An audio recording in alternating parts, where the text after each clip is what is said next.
Wala na po Mr. tayong... Chair, respectfully, may I say something? Yes, Honorable. Mr. Chair, Yes. Honorable Vice Mr. Chair? President, before I recognize you, would you like to take your oath? yeah. I Mr. will only Chair. recognize you if you will take your oath. Okay, Okay. let's do this. Please administer the oath of the Honorable Vice President. Your Honor, please raise your right hand. Do you swear to tell the truth, the whole truth, and nothing but the truth in this inquiry, so help you God? The oath has been administered, Your Honors. Thank you. I will recognize you now, Okay. Honorable Vice President. Yes. Mr. Chair, the position of Undersecretary and Assistant Secretaries and other appointed positions are positions of trust and confidence by the appointing authority. The resignation letters of the USEX and the ASEX of DepEd were accepted by the appointing authority. And who is that? Mr. Chair? The President of the Republic of the Philippines. It is not the Secretary of the Department of Education. So you ask the President of the Republic of the Philippines why he accepted the resignation of the USEX and the ASEX.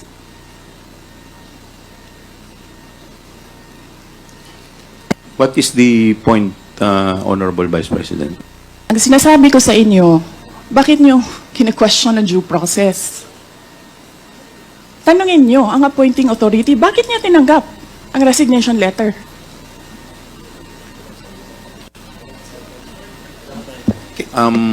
Madam Vice President, Yes, sir. we will... wala pa po tayo dun sa usapin na yun. Sa anong usapin, sir? Later po sa binabanggit po ninyo. Sa anong Wala usap- pa po tayo sa period of interpellation. Bubuksan ko pa lamang po ang period of interpellation. Yes, sir. Nandun na kayo sa topic. Hindi po tayo nag-i-interpellation ngayon. Madam Vice President, nag-uusap po muna ang mga miyembro. Yes, so, sir.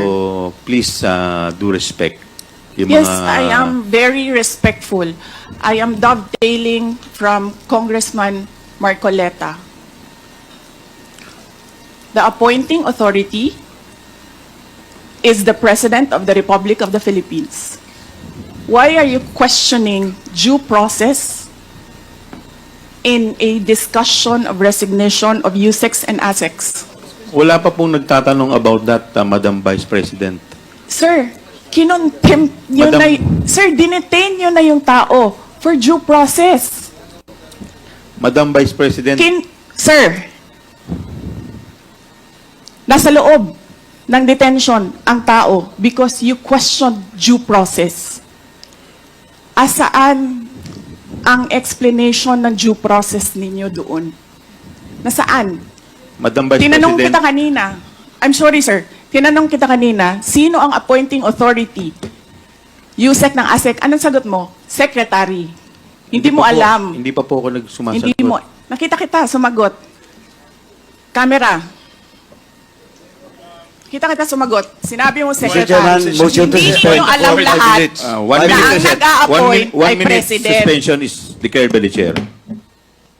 So, kailangan ko pa kasi isulat yung mga sagot bago ko siya masabi sa inyo. So, hindi ko kaya magsulat ng sobrang dami sa isang gabi. So, kahapon, nasagot natin yung NSC. And then, of course, may response ang NSC. Mamaya na lang natin bigyan ng... Kahapon, nasagot natin ng NNC, may response sila. So, mamaya lang natin bigyan ng reply yung sa kanila. Sundin na muna natin yung statement ni ES and yung statement ng PSC. Okay. And then, of course, you want to know updates about the 2 patients upstairs. So, unahin na muna natin yung mga pasyente. Si Attorney Lopez,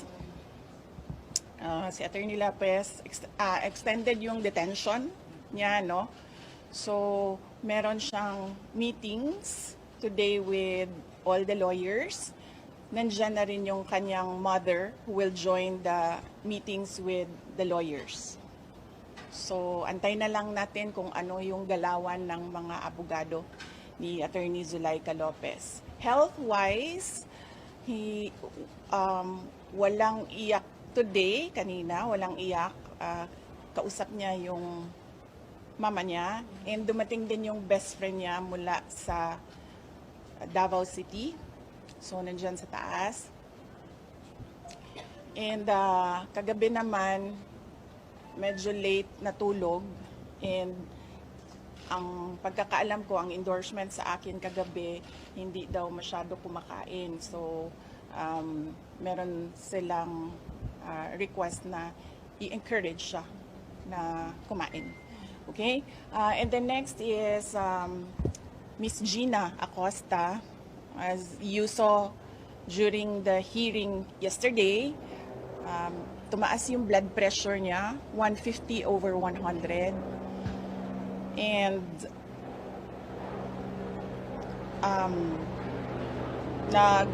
nawalan siya ng consciousness. Tapos, pagdating niya daw dito sa ER, she was unresponsive. Yung parang ginaganon dito ba, hindi ko alam kung ano yun. Ginaganon dito, she was unresponsive. Pero na-okay naman siya then after. But merong mga nakita ang mga doctor na follow-up check. Kaya inadmit siya today. And then I visited her this morning. Nagpaalam din ako sa kanya. Ano pa siya, day 1 pa siya sa trauma niya. So, hindi pa masyadong maayos kausap. Tsaka medyo parang pagod. Yes, parang pagod na pagod siya. So, bigyan lang muna natin siya ng time na makausap yung mga doctors niya. And then, tanong natin sa mga doctors kung ano yung pwede sabihin. Tsaka sa patient kung ano yung pwede. Kagabi, nag-CT scan siya. Kasi they wanted to rule out a stroke. So, hindi ko rin alam kung anong results. Hindi ko nakita. Hindi din nasabi sa akin. So, tanong lang natin sa patient kung anong part ng medical, information niya ang pwede niyang, gusto niyang i-share. Kasi pinagalitan ako ni Nicole kagabi dahil binanggit ko daw yung panic and asthma attack niya na medyo na-traumatize yung family sa Davao. Yes. Ma'am, anong reaction ni Attorney Sulaika dun sa extension po ng contempt? Ang sabi niya, na daw siya, she'll take legal steps. Yun yung sabi niya sa akin. And then sinabihan ko siya na, well, hindi na ako sasali sa discussion dyan. Kausapin mo na lang yung mga lawyers mo. Anyway, nag-hire ka man ng lawyers mo. So, ngayon, isa-isa darating yun. Mag-usap sila. Tsaka nandyan din yung mother. Yun din yung sinasabi ng nanay niya because yung nanay niya is used to work for the courts in Davao City. So, merong alam sa batas. In court cases, yung mother ni Yusek Lopez. So, yun din ang sabi ng mama niya. We want to take this to the courts. I do not know with Miss Gina Acosta kasi hindi pa nga siya medyo makapag-isip ng maayos. Pero nasabi sa akin kanina na nag-video call na daw with family. Kasi yung next of kin niya nasa Davao din and some of the relatives nasa United States. Okay? Ma'am, yung next agenda sa PSC. Ma'am, the PSC has doubled the security for the President, First Lady, and for the First Family. Okay, sige. Unahin ko muna yung... Nauna kasi yung statement ni ES eh. Tapos lumabas yung sa PSC, no? So, unahin ko muna yung kay ES. Meron naman na kayong copy nung kay ES. Ito na lang yung sagot. Nirelease na namin ang written nito. Basahin ko lang. Tapos, yung NBI, I'm sure you want to ask about the NBI. Since hindi ko pa nababasa kung ano yung isi-serve nila sa akin, we will talk about NBI tomorrow. Pag-anuhin nyo lang muna ako kasi kailangan ko din isulat kung ano yung isasagot. So, give me time to read and think about it. Okay, so ito yung sa kay ES, no? This is a reply to the statement issued by the Presidential Communications Office on the order of Executive Secretary Lucas Bersamin dated November 23, 2024. The Marcos administration's insistence that the President's life is under active threat is ominous I raise this caution as the President and his sycophants aggressively sell a narrative based entirely on my statement, which is taken out of its logical context. Bakit hindi nila pinapalabas kung ano yung question ng media? Bakit hindi nila pinapalabas kung ano yung una kong sagot? Bakit ang pinapalabas lang nila is the last, 4 words of my entire statement? They are building a narrative, and I'll tell you kung anong playbook ito. There is absolutely no flesh on the bone, and despite the absence of a reliable investigation, authorities were quick to consider this a national security concern. The diametric contrast and inaction are displayed when I have expressed in previous months threats to my person and the continuing threats to the lives of OVP personnel. Tossing the word assassin. Pakicheck, may sinabi ba akong assassin doon? Wala. So nilalagay nila doon sa narrative nila, assassin. And nilalagay nila sa narrative nila, murder plot. Into this issue, tossing the word assassin into this issue makes things even more terrifying for our country. And especially because I never used that term during my recent consternation against the Marcos administration's failure to serve the Filipinos while it masterfully persecutes political enemies. Common sense should be enough for us to understand and accept that a supposed conditional act of revenge does not constitute to an active threat. This is a plan without a flesh. Pag pinipilit mo siya na active threat siya, isipin ninyo ang buong mundo na nanonood. Ganito ba ang kapasidad ng mga Pilipino na mag-isip? Diba? At wala silang pakialam dyan. Pero ako, nahihiya ako na ganito ang kapasidad ng mga tao sa administrasyon. I am confident that an honest scrutiny would easily expose this narrative to be a farce, imagined, or nothing at all.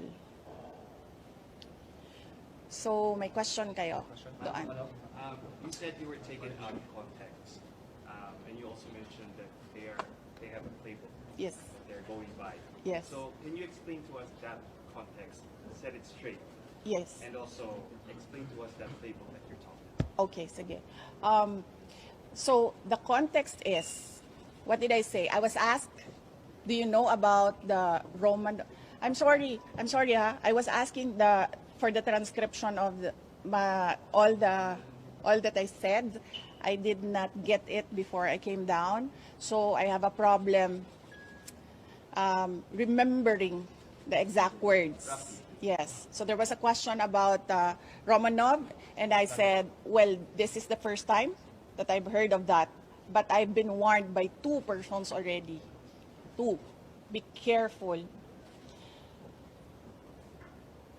I forget now what the words were said, but I will review my notes and I will tell you what that one person said and how he said to be careful, and that one other person, what that other person said. So, tatlo na yon. One person warned me, another person warned me, and then I was asked during a press briefing by a media person if I know of these plans, if you can say the word, if that is the correct word to use here, plans. So, I answered. I was asked Romanov, and then I answered. I was told by 2 people, this is the first time I've heard of Romanov, so that is the 3rd already. And I said, don't worry about my security. If they kill me, if I die, kapag pinatay ako, or kapag namatay ako, in the context of, don't worry about my security. So this means, pinatay ka. Diba? Kasi hindi ka naman mamamatay by heart attack in relation to your security. Diba? So, pag namatay ako, I already asked a person to take revenge against 3 individuals. So, my question now to the administration, is revenge from the grave a crime? So, but you already talked to a person Yes. to do that Yes. in the event that you get killed. Yes. Yes. So that much is clear. Yes. So I have to die first. They have to kill me first. They have to kill me first. So now they can't kill me anymore. Unless they want to die. And in the playbook that you were talking about, Yes, the playbook. The playbook. Remember, they are known for political persecution. They suppress and oppress opposition. And then somebody was assassinated on the airport tarmac. Diba? They oppress and suppress, and the people were getting angry, frustrated, and what did they do? They created a scenario that there is a national emergency. They, set bombs to create a scenario that there is a national emergency. And then, they assassinated their political enemy. So that's the playbook. We already saw that in history. So that is my proof. Pero Vice, Yes. based Ang hindi lang po nagawa ni Benigno Aquino Jr., kaya po hindi siya ano bang tawag yan? Revenge. Anong revenge? Nakaganti. Hindi siya nakaganti. Kasi hindi siya nagbilin. Diba?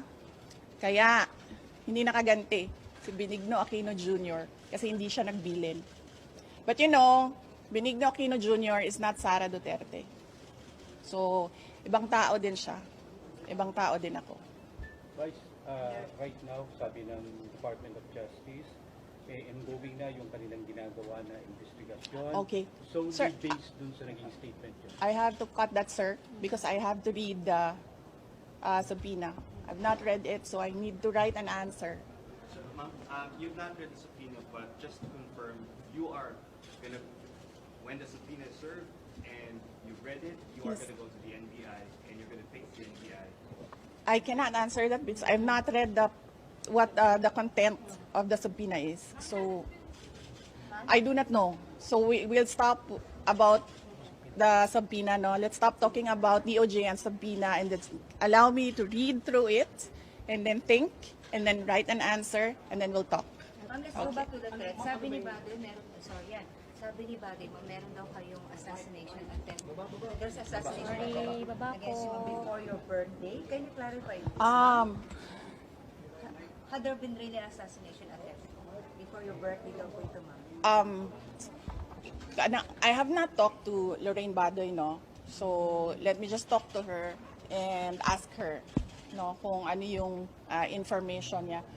But we are actually preparing right now list of proof that they are,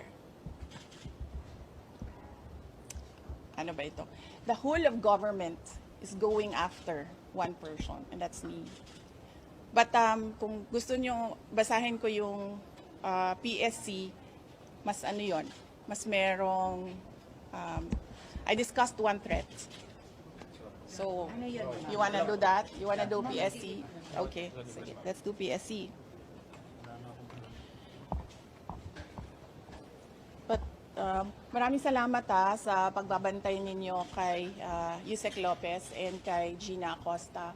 And pakiusap ko lang na bantayan ninyo siya kahit mag-shifting lang kayo, maiwan lang isa just to make sure na, kasi may takot din yung nasa taas na, actually, ang takot ni Yusek Lopez lagi sa gabi. Oo, kasi tulog lahat ng tao, nagpapahinga lahat ng tao. Walang makakapalag. So, maraming salamat. Okay, PSC tayo. This is in response to the statement of the Presidential Security Command dated 25 November 2024. The Vice President Security and Protection Group was created and became an armed forces of the Philippines-wide support and separate unit by virtue of the Department of National Defense Order signed by former Secretary Delphine Lorenzana dated June 20, 2022, with a corresponding AFP table of personnel and equipment. This was a move to distinguish the security of the Vice President and make it independent. After I resigned from DepEd, nakikita nyo na yung pattern, after I resigned from DepEd, the unit was unceremoniously assigned as a unit under the Presidential Security Command. July 9, 2024, ang order ng DND. Therefore, the security of the Vice President is now under the control of the PSC and as a consequence is influenced by the decisions of the Office of the President. Presuming that the PSC is still a non-partisan professional organization, why is the command eerily quiet on the documented threats to me, my family, and the OVP personnel? The silence. Ito, natural assumption ito natin lahat. The silence is proof that the inclusion of the VP SPG in the PSC is clearly to undermine my security and nothing else. So that's one threat. Bigyan ko kayo ng listahan ng madami with proof. Ito, with proof. There's a DND order. Separating your security. Yes, no. Tucking my security under PSC, which is influenced Yes, ako. by the decisions of the Office of the President. So ano yan? Lahat ng galaw ko, lahat ng ginagawa ko, kung saan ako, alam niya, alam nila. So anong gagawin nila? Anong value ng information sa kanila after ako mag-resign sa DepEd?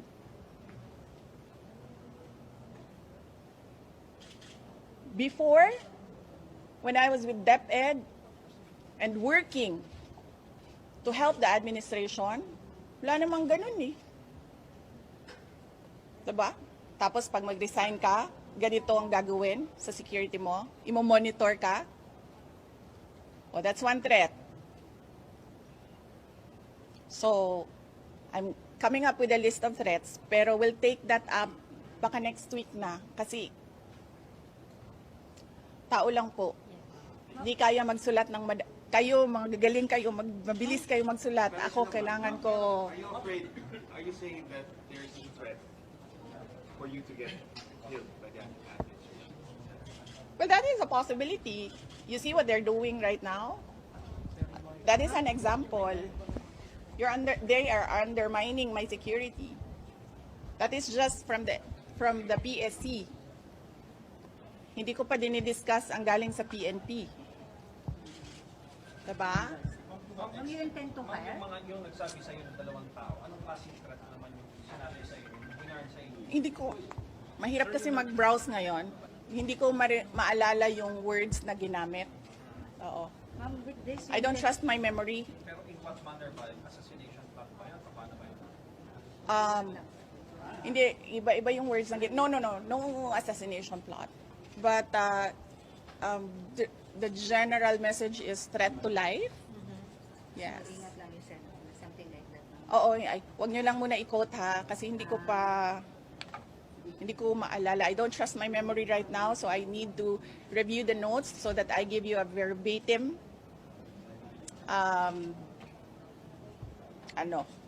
record of what was said. by the two individuals. Ma'am, with this, do you also intend to double your security also like the PSC, like what they're doing now to the first family of the president? Hindi ko na ini-expect yan, ma'am, sa PSC. And hindi ko rin tatanggapin, ma'am, at this point, kung magdadagdag sila ng mga tao dito. Kasi hindi na natin alam kung non-partisan ba yung Well, not necessarily idadagdag nila. Not necessarily coming from PSC, ma'am. No, I don't trust anyone right now. So yes. Even if PSC acts on what I said, no, I will not accept it anymore. That is what I did with PNP. Hindi na. Kasi hindi na natin alam eh. Baka igagawin pa yan nilang rason na maglagay ng mga tao dyan na nagtatrabaho para sa kanila. So, Okay, last two questions. Do you share the same sentiments as your father, former president? Last night, what he are said, his sentiments? So last night, he asked the military if they would continue to support fractured governance and a leader who is a drug addict. I agree. So, excuse me sandali. I agree with fractured governance. I was a member of cabinet. So I have personal knowledge. I agree with fractured governance. I agree with the assumption that he is a drug addict because he continuously refuses to do a drug test. Napakadali naman, di ba? Tulad ko, napakadali naman. Sinabi ko kaagad, gusto niyo ng neuropsychiatric test o kung ano pa man yung test na gusto niyo i-take ko, gusto niyo ulitin ko yung bar exams, lahat yan gagawin ko. No questions asked. Gusto niyo ng drug test? Sabi ko, dagdagan ko pa ng drug test. Napakadali gawin sa akin yan. Ngayon kaagad na araw na ito, gawin natin yan. Pero, lahat, sabi ko nga, sisimulan namin sa Office of the Vice President ang drug test, kaming lahat. Diba? So, dapat, tayong lahat sa gobyerno, mag-drug test tayong lahat. Lahat ng mga congressman ninyo, drug test nyo. What about So are the you- question for the military? Who will support? No, I do not agree with that. So, as I said, i-qualify nyo yung answer ko, I agree with the fractured government. I have personal knowledge. I was a member of cabinet. I agree with the assumption that he is a drug addict. I think, mine is assumption. I think the former president has evidence that he really is a drug addict. So, pareho-pareho lang din yun. Ma'am, are you a threat? Sorry. Sabi ko nga, diba, noong kailan ba yon nagsalita ako, sabi ko, dalawa lang naman hinihingi natin. Diba? As politicians, ibigay natin yung pangako natin sa mga tao. Diba? Ako, bumoto ako. Kasi sinabi 20 pesos ang per kilo ng bigas. And that would help so many families right now. Diba? Pangalawa, tingnan natin ang katinuan ng lahat. Diba? Pa-drug test nyo din yung AFP. Pa-drug test nyo din yung lahat ng PNP. But somehow, hanggang ngayon, OVP pa lang din ang papadrug test. I wonder why. Last question, please. No, hindi ako tao na nagpapaareglo. Tsaka hindi ako tao na nabibili ng pera. Ma'am, are you a threat now to national security? Am I a threat to national security? What they are doing to me is a threat. Sagot ko yan sa NSC. Mamaya, bukas. Okay. Ma'am, may nabanggit Diba? kayo na may binigay sa inyo sobra si First Lady Lisa Araneta Marcos. Para saan ba yun? Purpose ng millions na yun? Yes, Sabi ko. I'm waiting for that question to come up in the committee hearing. So let's wait for that question to come up in the committee hearing. Friday, will you be able to attend the next hearing po? Just like yesterday. Yes, I'm free on Friday. Tomorrow I'll be in Basilan And then Thursday, I'll be in Lingayen, Pangasinan. And then Friday, I'm free. So you're ready to answer all their questions now? I will answer my questions because I need to be there to help the other OVP personnel. They have expressed that they feel safer and they feel more comfortable if I am with them. But I will not be recognized if I don't take my oath. So I am forced to take my oath and answer questions under oath because I cannot take care of the OVP personnel.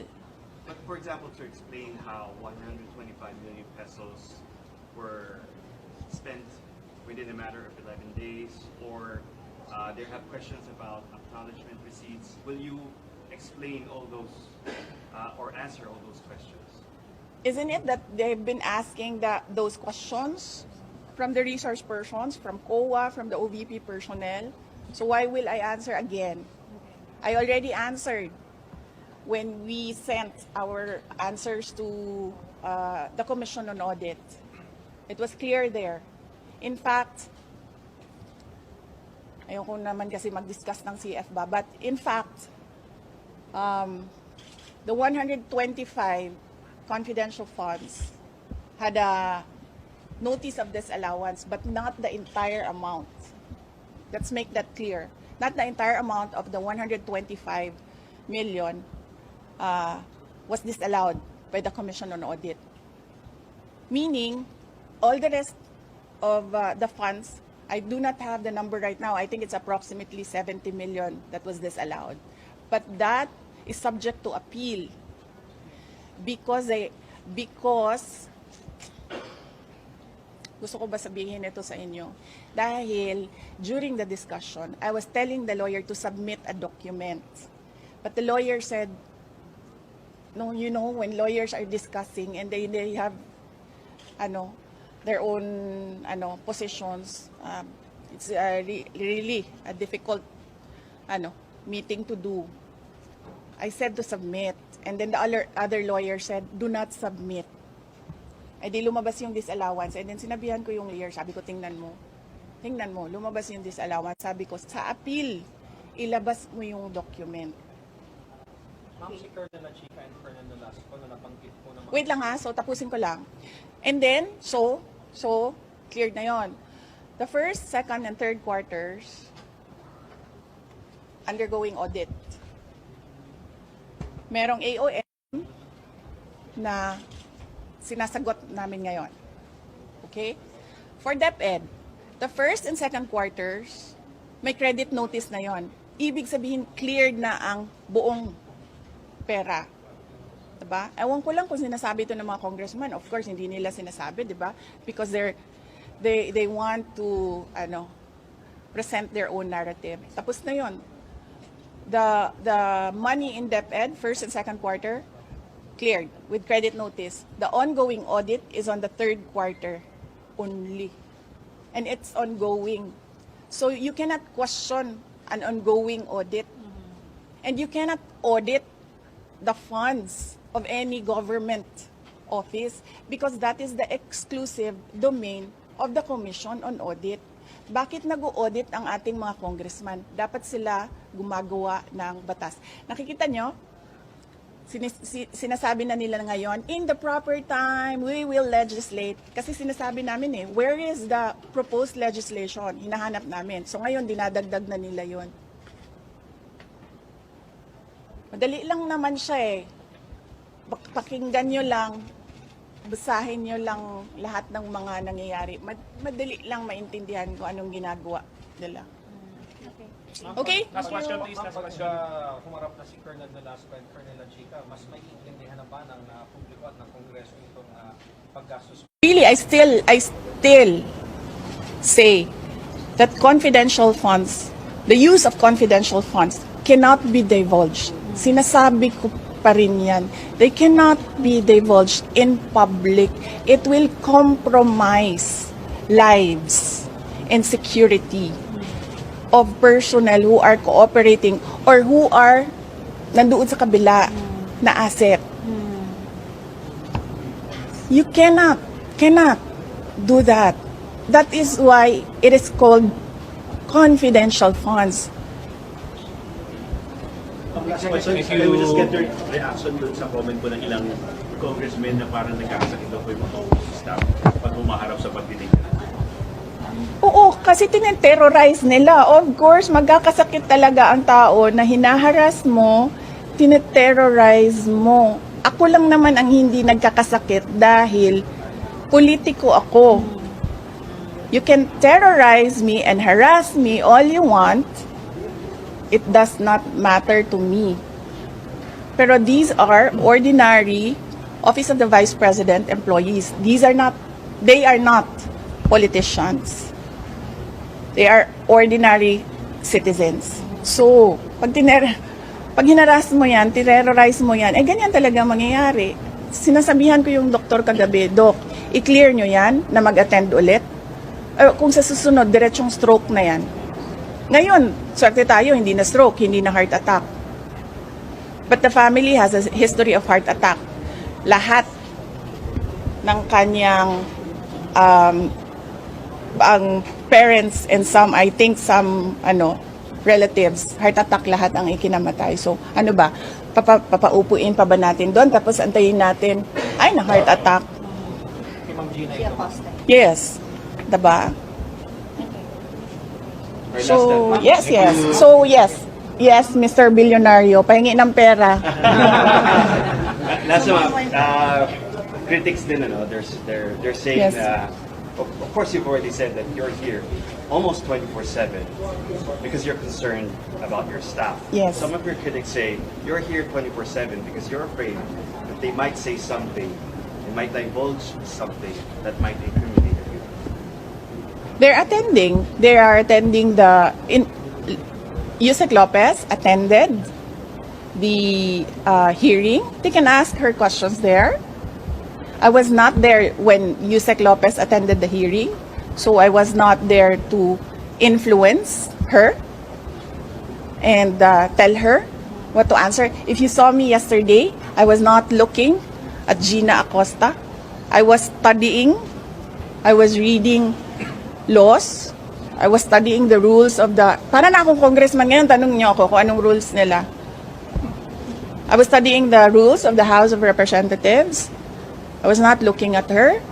Pinapabayaan ko siya sumagot. Siguro umiiling-iling ako paminsan-minsan dahil I feel na hindi dapat dinadivulge sa public yung ibang mga sinasabi na ng kasama ko, pero wala akong magawa. Kasi ayaw namin na ma-detain sila. So, sumasagot talaga sila. Si Edward Fajardo, not once did I coach him. Pero si Gina, I helped her with the term detail. Kasi she was trying to remember kung anong tawag nung isang tao na galing sa isang opisina, na nililipat sa isang opisina, and that is called detail. So I told her detail, and she said details. Yung CFS from SDO, dumidiretso daw sa mga security officer. Yun talaga mamang nature ba ng confidential funds? Yes, there is an SDO, and there is a security officer, and there is a head of agency. So, ako yung head of agency, may SDO kami, may security officer kami. Ganun.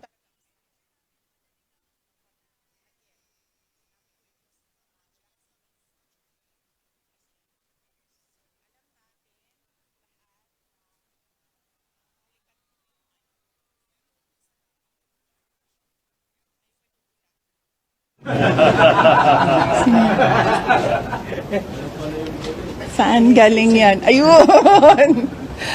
Okay, saan? Saan ako? Okay. Alam nyo, diba, meron kayong mga naririnig ng akusasyon ng nakawan dito sa ating gobyerno. Corruption in government. Naririnig nyo ba na millions ang ninanakaw? Hindi, diba? Ang naririnig nyo, billions ang ninanakaw sa budget natin. Alam nyo bakit 150 million lang yon? Kasi kinompute yun kung buwan-buwan ano ang gagawin at ano ang i-implement. Napakaliit na amount ang 150 million. So bakit kami magnanakaw ng 150 million? Ang nakawan sa gobyerno, billion-billion. Ginamit yun sa trabaho. Bakit 125 plus 500 lang yung sa Office of the Vice President? Kasi kinompute yun. Buwan-buwan. Ang problem sa 125, binigay siya sa amin December na. And the requirement in government offices, you have to utilize money before December 31, before the end of the year. So ang ginawa, lahat ng preps, in-implement. Diba? And as I said, government offices disburse millions, billions in a day. Sa DepEd, nagdi-disperse kami. Nagdi-disperse. Pumipirma kami ng cheque. Multi-million. Kung i-total mo ang mga checks araw-araw na nalalabas sa DepEd, billions. Nagbabayad kami, nagbabayad. So, bakit nila kine-question yung pagbabayad ng millions in a day? And that is, part of work of government offices to disperse money every day and pay obligations. Ginamit yun sa trabaho. Pinipilit lang talaga. Dalawa na ang maro ko, si Marisol at si JC. Oo, tama na. Anong oras na? Oo, kasi alauna na, and I have to be back tonight.